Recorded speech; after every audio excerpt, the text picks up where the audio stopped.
হ্যাঁ গাইস, আপনারা কেমন আছেন? ভালো আছেন? হ্যাঁ, আশা করি আপনারা ভালো থাকবেন।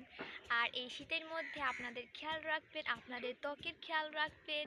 আর শীতের মধ্যে ঠান্ডার মধ্যে কোথাও বাইরে বেরাবেন না, বাইরে বেরাবার আগে মাস্ক স্যানিটাইজার করে বেরাবেন। আর শীতের পোশাকগুলো পরে বেরাবেন যাতে আপনাদের ঠান্ডা না লাগে। আর আপনাদের বলতে চাইছি আপনারা ভালো আর বাইরে থাকুন। যদি রৌদ্র করে তাহলে শীতের পোশাক পরেই বেরোবেন।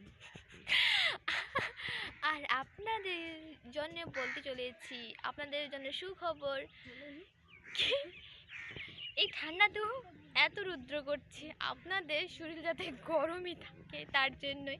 আর বলে দিই যে ঠান্ডার মধ্যে প্লিজ স্নানটা করবেন, না হলে আরও ভাইরাস হয়ে যাবে।